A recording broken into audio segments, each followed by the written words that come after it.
Hi, everyone. We are here today on our second episode of the Chorus Effect. I'm so excited that Charles Bruffy has decided to join us from Kansas City. He is a Kansas City, Missouri. Please nod, Charles, if that's correct. Awesome. Kansas City, Missouri. He is a 3-time Grammy-award winning conductor, in demand all over the world. And we're so excited to just chat with him a little bit about his experience today and have a little bit of fun. I'm going to add him into the broadcast in just a second.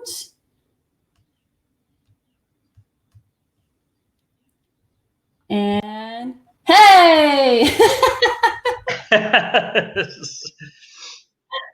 I love it. Wow, that's so exciting. You probably can't hold all three at the same time. Well, I could have, but then I thought you'd get nervous when I was gone so long. It's so nice to see you. Thank you very much for taking the time. You look fantastic. We're all in quarantine mode. It's not very fair that they get to see me and I don't get to see them. Since this lockdown thing, I've been kind of living as a caveman. I think we all have. Yeah, tell me how you're doing. Like, what are you? I think some of our listeners may know that you live on a beautiful ranch, but tell us about that and how you've been staying busy and what you've been doing. Well, when you have 16 horses, 15 chickens, 2 cats, staying busy is never a challenge. And especially that it's spring, where did it go? It's breeding season. And so I've been breeding, don't tell anyone, 8 mares. And so that's quite a Rubik's Cube of which mare, when is she ready, which stallion, what day of the week is it, when will it get here, can the vet come, all of that kind of stuff. So I know you can't tell by looking, but I am a brilliant mathematician. Yes, that is a laugh. Not at all. That's quite amazing. I mean, how do you have time for music when you have that kind of action happening on the farm? I don't really have time for anything but music because, you know, when we were out and free, I always said I'm either doing it or thinking about doing it all the time. But now all I do is think about doing it all the time. So every step of the way, I'm singing a song. There's hardly a difference between I'm hearing voices and I hear voices. Do you sing to the horses? I do, and I always talk to them, and I always tell them that they're the most beautiful one. And I go to the next stall and tell them they're the most beautiful one. Oh, that's amazing. Well, I'm glad you have something to keep you busy. I think a lot of choral musicians are going a little stir crazy, and we're not sure when we're going to be able to sing together, but we've got to keep busy. How are you doing with all your planning and like you have a lot canceled and all if that? Anybody wants to come out to the farm and shovel some shit with me, they are welcome. You might have some aspiring conductors take you up on that if you promise some conducting lessons, score study lessons. Sure. Awesome. Oh, you know what? Here's the perfect opportunity. Thank you for bringing it up. Part of the reason I even bought the farm in the first place is because I can sleep 14 people in my farm. Now, you might have to not care so much who you wake up next to, but we have room for 14 people. And there's a perfect loft upstairs with a full bathroom, and it looks out over the farm, you know, in a window. And we'll put a little keyboard up there so composers could just sit there.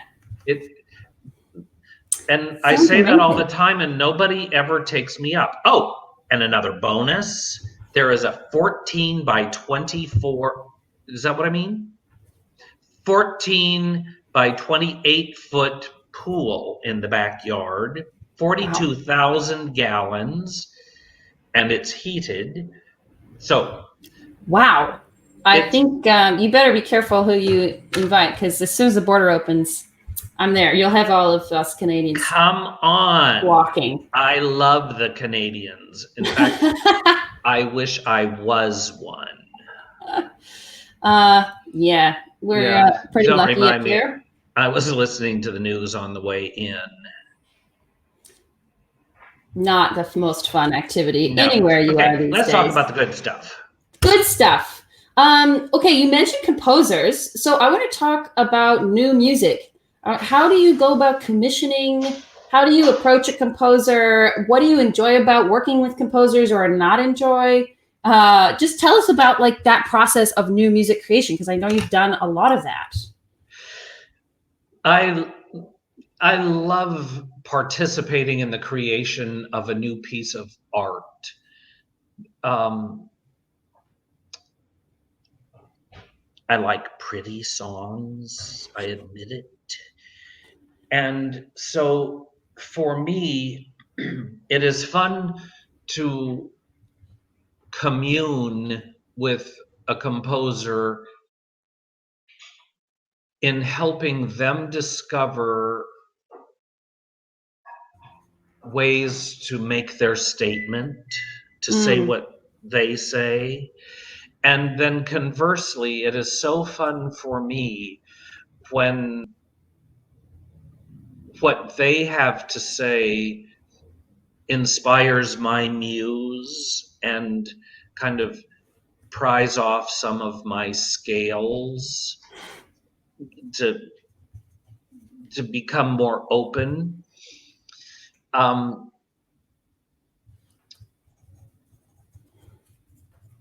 you know, I have such extreme respect for composers because I think a musician of any ilk is way more brave than Braveheart himself. Because the composers put their heart out on the page, and then they have to give it away to somebody else to put their grimy fingers all over it. And so then the beauty is when the composer can find a conductor with whom they find simpatico. And then it's such a lovely thing when the composer says, wow, that was more beautiful than even I dreamed it to be. When the heart of the composer aligns with the heart of the conductor, and then magic can be made.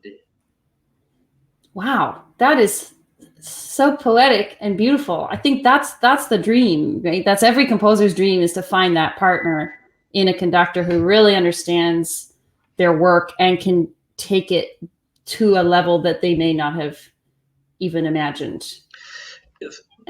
Yeah, It's amazing. I'm available. All right. Okay, composers, you heard it here. Send your scores to the here rank. is the responsibility. To me, the most important thing about choral music is how it illuminates, elevates, exposes the meaning of the word.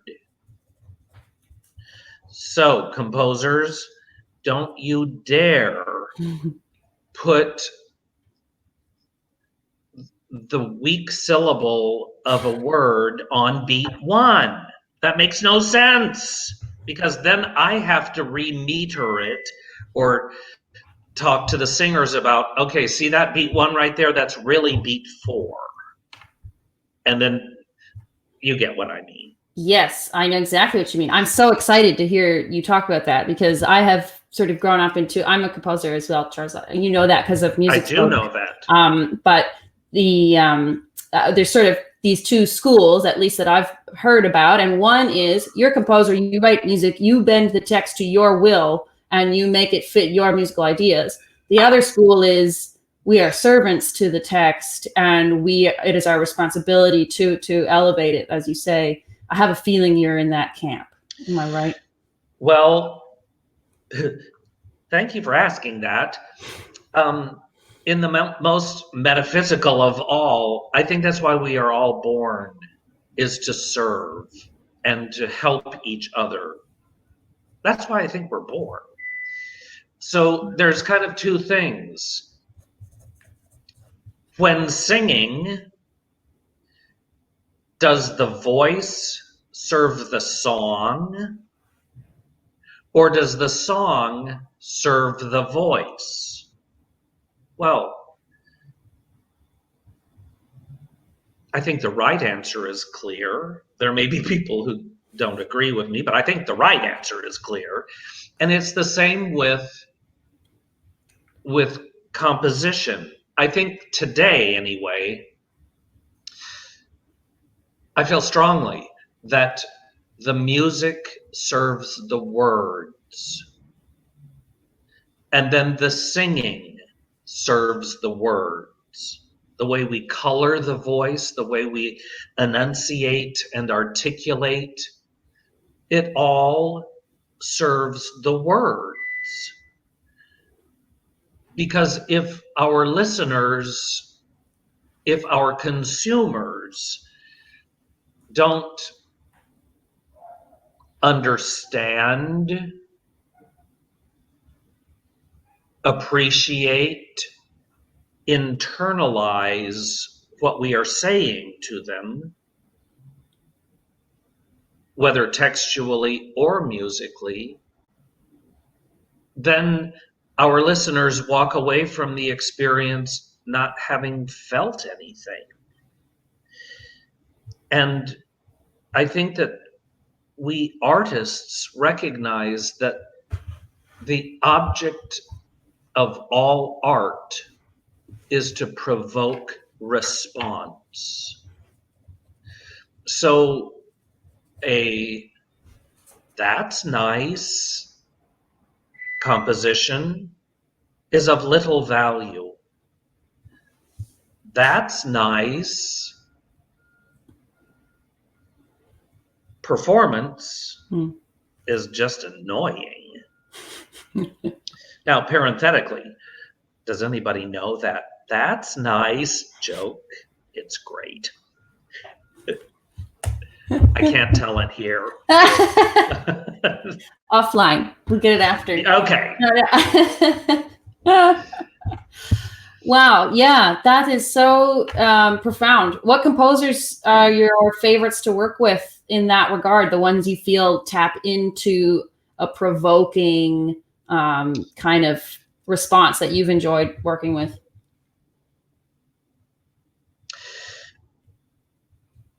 Jean Belmont Ford is one of my very favorite composers. She lives actually here in town. She's written lots of music for us. In fact, music that she's written for other people, she's written for us. You can hear it in the music. And she just creates such a luscious mix of sonorities and harmonic shifts and complexity of chords that create exponential realizations of meaning. There is no such thing as want in her music. It's plead, yearn. You know, everything is what's the word for that? Really deep. Wow, So she's one I of my don't know her. I'm favorites. excited to look her up. Oh, yeah. And yeah, she's good. My other composers that I really, gosh, I'm sorry that I didn't think about this. No, you've worked with so many. I Am I have. right that you worked with Stephen Paulus? I did. Lucky you. And he's one of the ones that said that we sang his song better than it was. That, you know how sometimes people give you a compliment and you kind of smile politely and let it roll on? That was one of the first times in my life, actually, that he said something that felt profoundly honest and genuine. And I allowed myself to hear him. Hmm. And then realize that that's good, pig, or whatever the exact line was, you know. It just felt really nice to You can keep that. have him give me that nod. Mm-hmm. It's a treasure memory. Yeah, I don't think it happens very often for composers. I've said that to a few conductors, and I it's not something you say lightly, but it's been a very, very special experience to go to a premiere and think, like, that's not mine. I think it's the great joy of putting something into the world, is seeing how it can grow outside of you and have a life of its own. And it's so incredibly satisfying when you hear someone really artistically interpret your work. It's very exciting. Well, it's. I feel like I'm doing what I was put on the planet to do. Took me a little while to figure it out. But, just yesterday I was talking to a composer from Oklahoma, and he had invited me to a Zoom performance of a new piece of his, and I was sorry to have missed it. So I asked, is there a video of this? And he said yes, but performance wasn't really very good. And I know all of us have had those not so good performances. And so on behalf of conductors around the world, we apologize to you when we don't do what you want. You're forgiven. Thank you. Yeah. Here's an interesting story. John Corigliano, you know that name? Early on, when we were making that Fern Hill recording, I believe it's an amazing recording. Yeah. Thank you. But do you know that song L'Invitation au Voyage? No. How'd that sound, Canadians? Yeah. Sounds great. I think that's the recording it's on. Anyway, this was back in the early days. I don't think we even had cell phones back then. God, I don't feel that old. Or you look dead old. Anyway, we were right in the middle of the recording, and I think we were singing this song off of manuscript, although it was not a commission and he did not write it for us. Pardon me. And so we would sing the song and record it, and then we would email it to him, and then he would make comments and send it back to us. Mm-hmm. And then we would sing it again, and then we would email it back to him. Well, what ended up happening was I tried to surrender what I wanted to say to accommodate what he wanted it to be. And of course, I could never get right on the bullseye of what he wanted. And because I was trying so hard to do him, I couldn't do me. And so then that piece is so beautiful. But I regret in my youth, I didn't tell my truth because I was trying to tell his, which I think just underscores what you've already said, Kathleen, about finding someone that you trust and then fly free. Yeah. That is so exciting. So beautiful. Can I ask, can we pivot a little bit to singing in other languages? I know one of your most acclaimed recordings is all in Russian. So when you're talking about, elevating the text, how do you approach that when you're working with an English-speaking audience? And how do you rehearse a choir who is mostly Anglophone in really feeling the depths of the meaning in the text?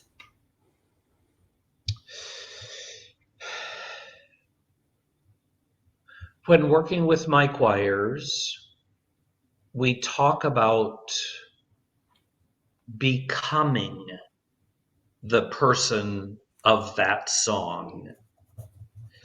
Because, we don't want to just put it on like a coat. The people who sang those Russian songs had dirt under their fingernails. And we talked about how does our voice respond when we've been out in the field all day and we come into the chapel with dirt under our fingernails and sores on our feet, and put ourselves in a humble place of worship, no matter what your beliefs are, that is the character who is singing this song. And so it was in melding the persona of that people into our 24 white voices in black dresses. So the actual sound of the chorus changed. To me,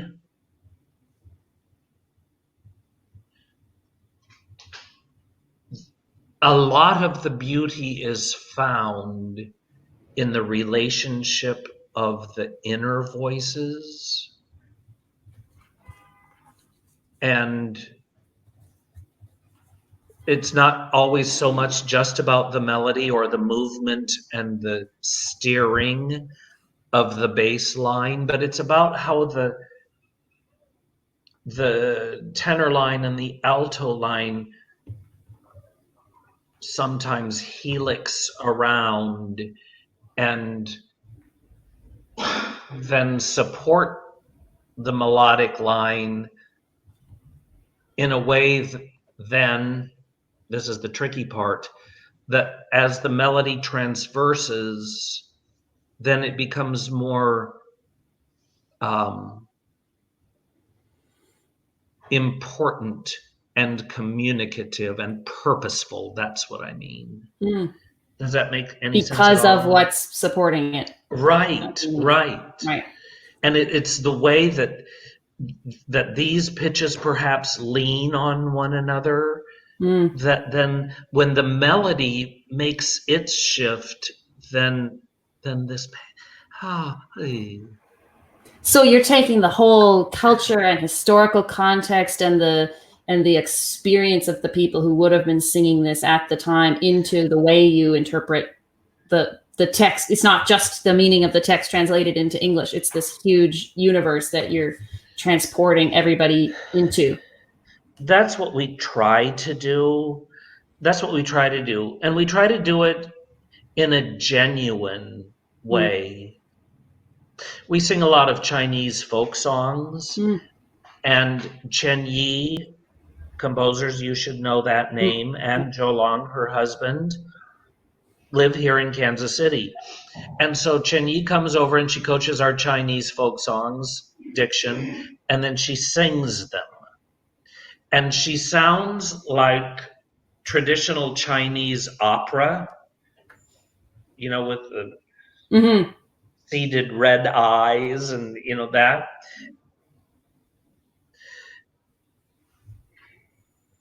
And then we try and sing it. And then she leaves. And then I say, okay, singers, imitate that. Because it's quite, that sound is quite foreign to the way we manage our voices. And then it gets better. And then I say, okay, make a caricature of what she is doing. We don't mean that in a make fun of way, but in an exaggerate what you think you're doing, so it becomes even bigger, so then the listener can get it. And then the beauty is we sing it for a primarily Chinese audience, and they all order broccoli number 59 afterwards. And it's, you know, it's nice when they can close their eyes and think that they are hearing a Chinese choir from their homeland or whatever it is. And you've done it in an authentic and respectful way where you've gotten advice from someone in the culture, and it's but it's that push, the caricature idea, like you say, it's not making fun, but it's pushing everybody outside their comfort zone. Because if we stayed in our little box, we might not achieve those sounds. Hell, I'd never get out of bed. Yeah. Okay, can I ask you last official question, and then we have a couple of questions from some of our viewers. Well, I'm having a great time. I don't want this to end. It's not ending already. It's not over yet. Not over yet. Good.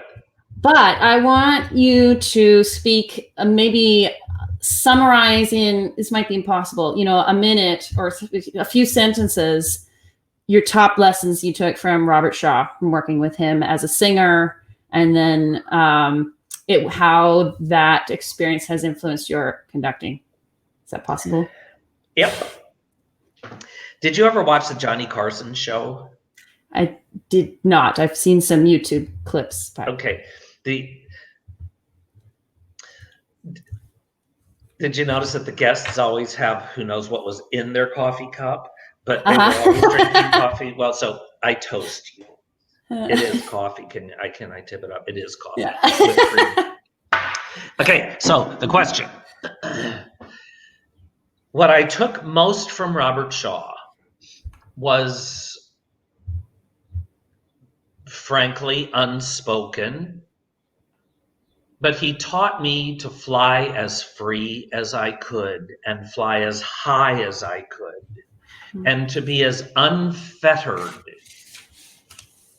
as I could. When I went to France for the first time to sing with him, and we sat down in that big circle of singers, I had no idea that you could listen at that level. I don't know, is that a high level or is that a deep level? I don't know what it was. I didn't even know you were supposed to listen for that. So, musicians, you're supposed to listen. Conductors especially, you are supposed to listen. I didn't know that. And then specifically, he gave me some real tools about diction. And then I have, even though he never talked about this, I have made it my own, and made it my own now analysis of that procedure which I'm sure he did, but he didn't ever say it. But now I think about within a word, what is the moment of the word that makes the word mean what it does?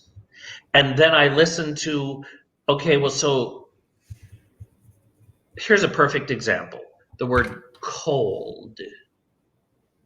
Well, if you don't hear all of the sounds, then you think I'm saying coal. Well, then you have to wonder, am I saying C-O-A-L or C-O-L-E? And by then, you're 12 measures down the road. And here's another little thing that I have kind of put under the microscope. With the word cold, you Canadians know what that means. Oh, yeah. And do you see that we can, in fact, dictate the temperature of cold just in the way we sing it, say it? Cold. That's how you feel when you get out of the shower. Cold. That's when it's chilly, but the wind isn't blowing. Cold. That's when you're freezing. Wow. And I think many times it doesn't occur to conductors that we can be as innovative, adventurous. Oh, what's the other word for that? Brave. Whatever it is. Creative. That's the word. You can sing on cold. You can sing that. Yeah. And I think it just doesn't occur to them. And so we try to make every word be onomatopoetic or onomatopoeic, both acceptable. Then with the count singing and the verticality and the structure, because everything we do has what my hand is doing now. It has all of this inflection of speed of sound and of volume of sound. And so sometimes we just have to do it without talent. We say, just so everybody's doing the right thing at the same time. Amazing lessons. And that's what he's famous for. I never had the chance to meet him, but the people I've talked to who were in the room, those things have lasted in a generation of conductors beyond his work. Right. And my husband played. Sorry, go ahead. I wouldn't be me if it wasn't for him.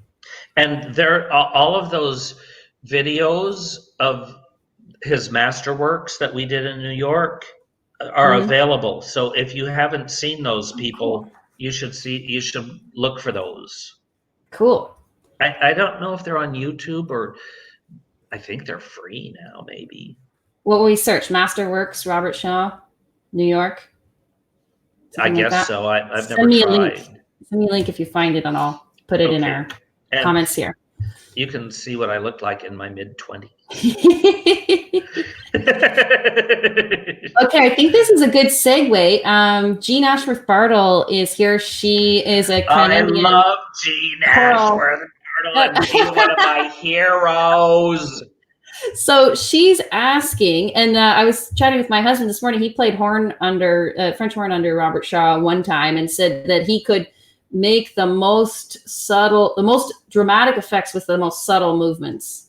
And Jean is asking, do you think conductors of choirs who choose, I think I can actually put it on the screen here. Do you think conductors of choirs who choose not to use a baton, but only their hands or arms, are able to achieve much more expressive phrasing from choirs? What's your take on that? I feel humble to offer my opinion to Jean Ashworth Bartle. Okay, so yes, I do.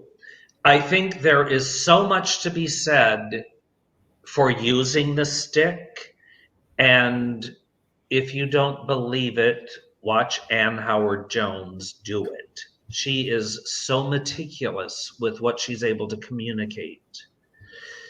Frankly, I'm not that good a conductor, so I have to use other tools because in our work, we capitalize on diphthongs because I think that pronounces the word. So with the way my hands are, whoops, let me see how this goes. I can't brush my hair in a mirror either. Oh, if I can that's highlight better. you. Let's do that. There, we can see you good, better. that's good. So, well, so you Canadians say more about. Having grown up in South Dakota and Michigan, we say about. And so if I want to activate the word, I can say about. And so with this, I can inform words. Yeah. And I cannot tell you the number of times, because to me, conducting is much like finger painting or playing charades, that we make a movement and the object of the game is for them to guess what you mean. And so I can't tell you the number of times when I think, God, singers, how did you know how to do that? You know, just with a simple, you know, with this. Or they can paint on the most eyelash sound. It you know, if you utilize all of your tools and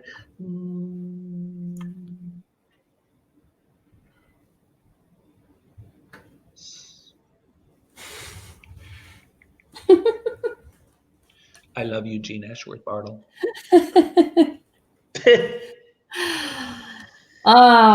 Yeah, the text baton, that's I think big difference. Yeah.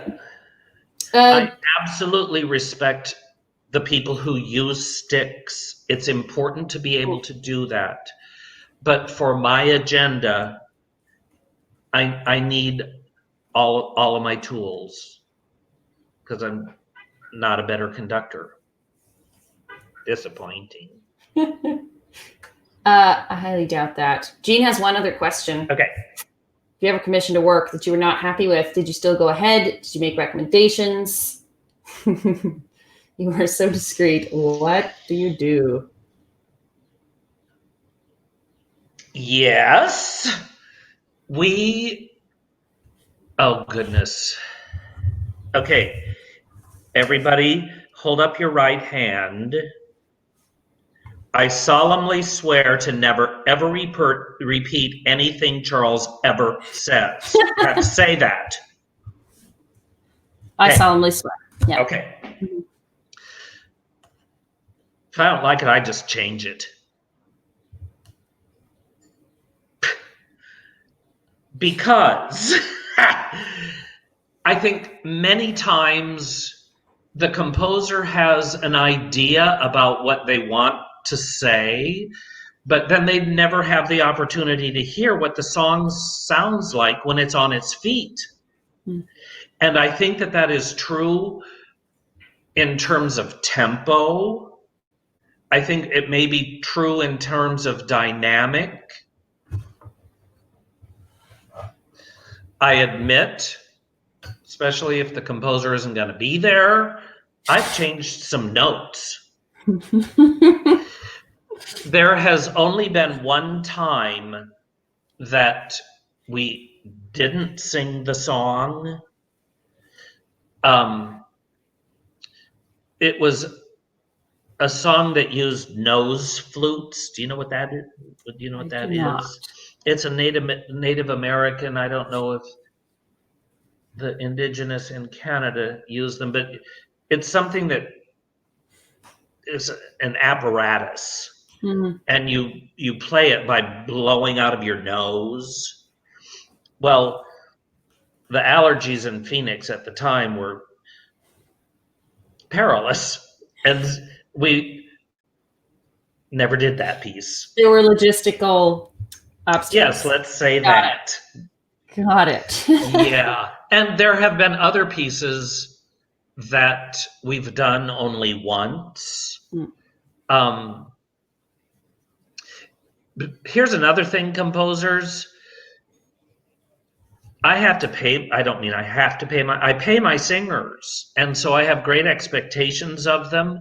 So please don't make pieces so hard that I can't afford to perform them Because of rehearsal time. because of rehearsal time. And if they are so hard that we can't afford to perform them, they better be worth it when we make the effort. That,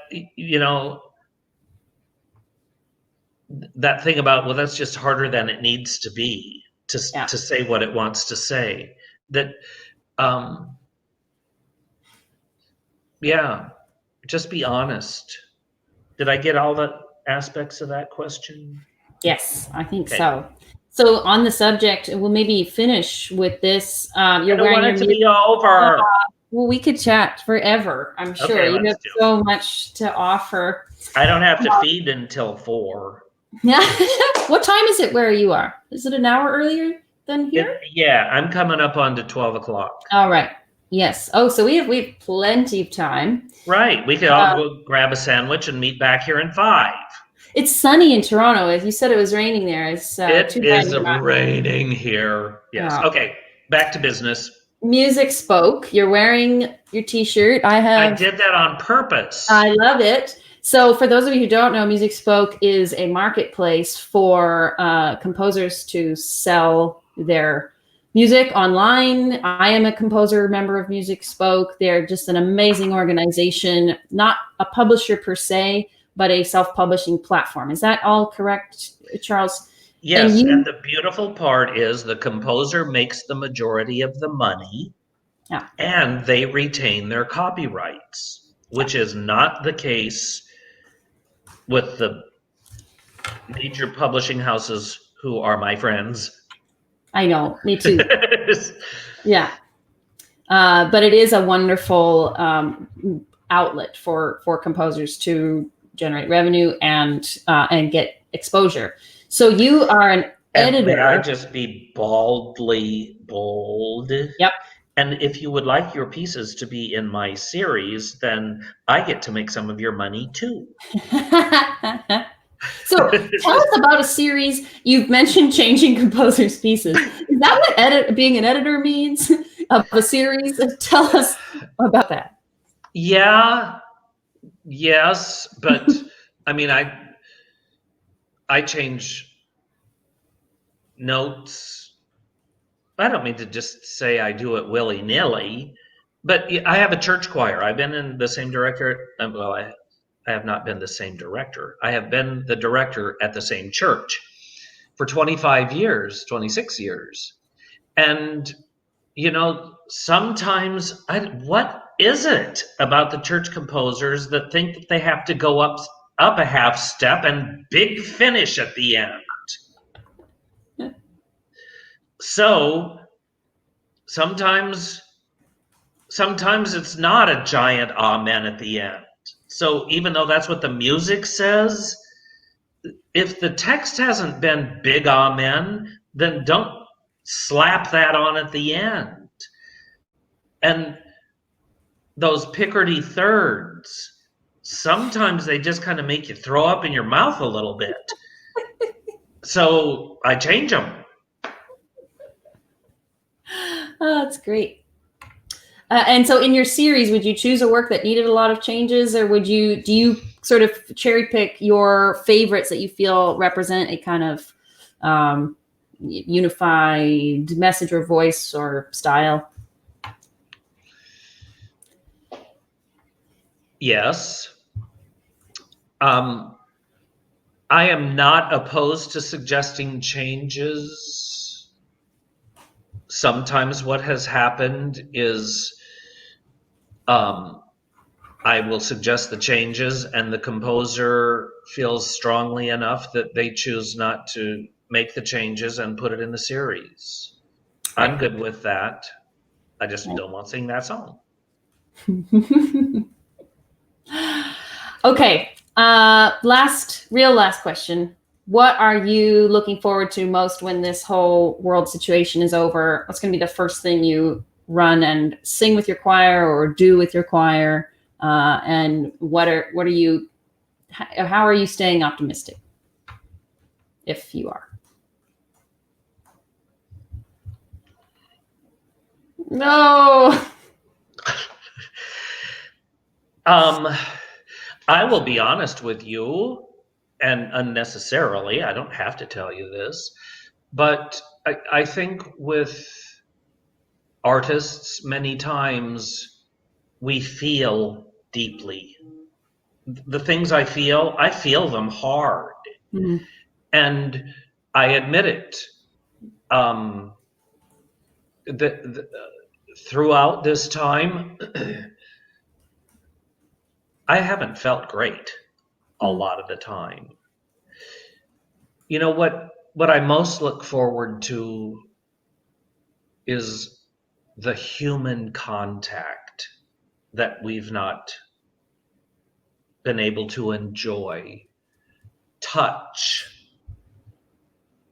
is one of my love languages, if you will. I'm a good hugger. I love that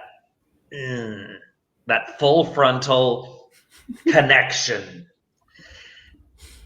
So I'm gonna just go around and hug everybody, whether they want to or not.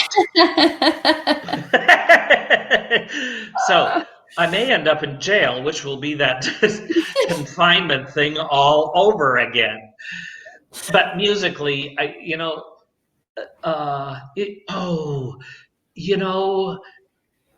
last night I was at the gas station and the Kansas City Pitch had the big headline. How much time do we have? No rush. Go ahead. Okay. And the big banner headline on this magazine was "Digital Era is Erasing the Performing Arts in Kansas City." Ouch. Right? And so that got me thinking about, all of these virtual choirs. I think it's a great thing. It's nice for people to keep singing. But what those virtual choirs do is rob us of the community of singing, which I think is the most important thing. That's absolutely the best part about singing in choirs is that we get to do it together. And we all require of ourselves to contribute our best muse, I'll say again. And when we are doing those virtual choirs, really the only object of the game is sing in tune and everybody do it together.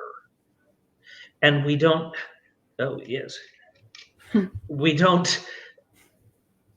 have the opportunity to share our ears and to extend our receptors and to share our hearts. Yeah. But it's a happy thing that we're in tune and we're together. Which is also harder to do online. Right. Yeah. Right.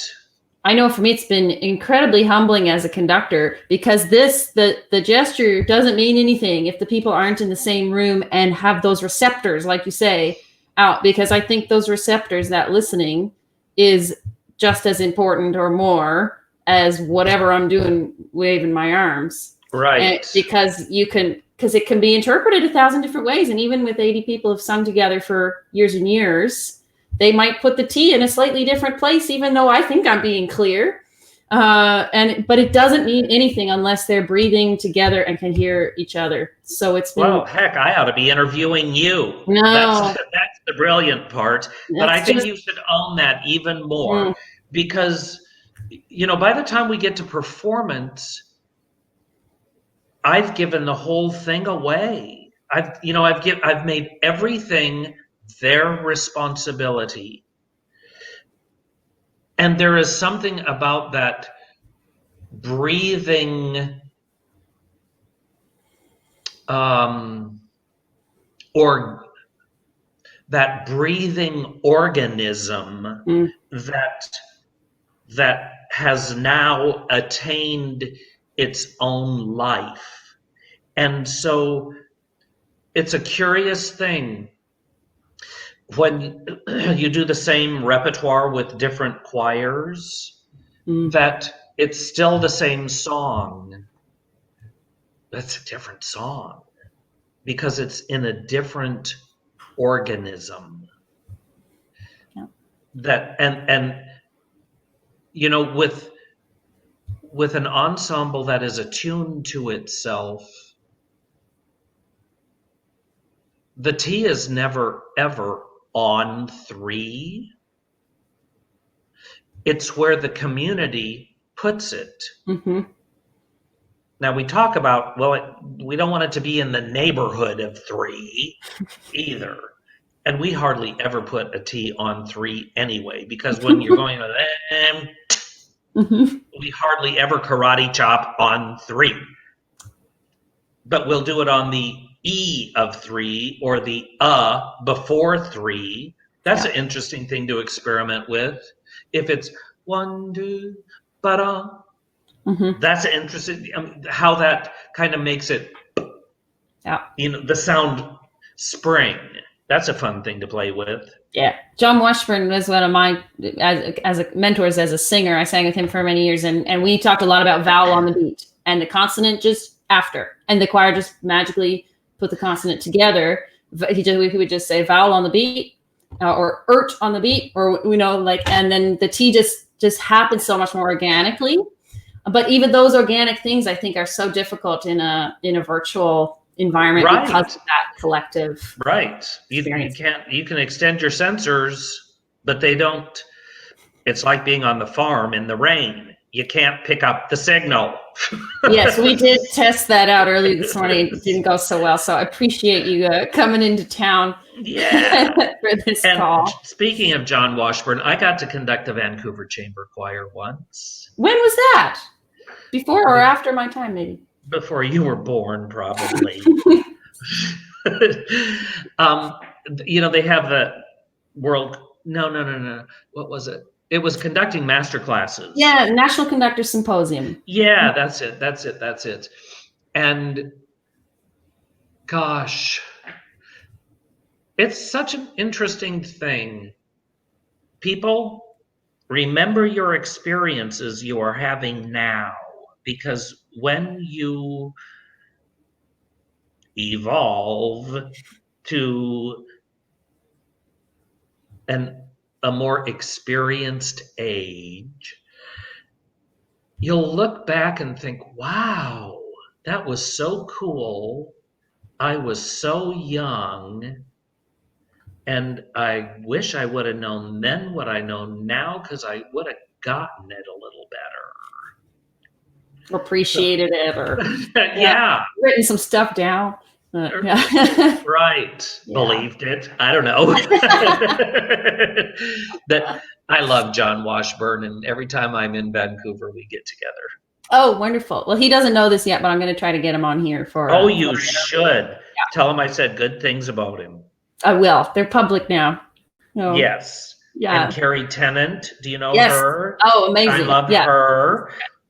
And Rachel Rensinghoff, do you know her? Yes. She's one of my faves. Oh, wonderful. There's all kinds of the guys with the chorus in Halifax, Tim, I shouldn't name Yes, names because then I'd leave some people out, but I just have such a fondness for choral singing in Canada and the Canadian people. It is true what they say, they're nice. they are. And the community here has been so in touch and communicating behind the scenes a lot during this whole thing. So it feels sort of more connected than ever and more important than ever. So yeah, we very much don't take it for granted. It's amazing. Right. And so when this thing is over, I'm going to be looking for work. You are welcome here anytime, as long as we're welcome on the ranch. As soon as the border's open. That's two-way right. street. Perfect. Yeah. Thank you so much, Charles. This was just fun. I really appreciate your insight and your time, your expertise. We'll do it again sometime. Well, thank you. I don't know that I know anything, but I believe what I think. And we appreciate hearing it. Okay, so now, do I get to know who's on here or say I hello can't to see them? exactly who is. You'll be able to see after the fact. So you can wave hello to them all now, and I'll send you the archived recording so you can watch it back and read all the comments that we didn't have time to and highlight. see all my kooky expressions. Okay, I'm going to sign I off. like radio. Okay, goodbye, everybody. Thanks for being here.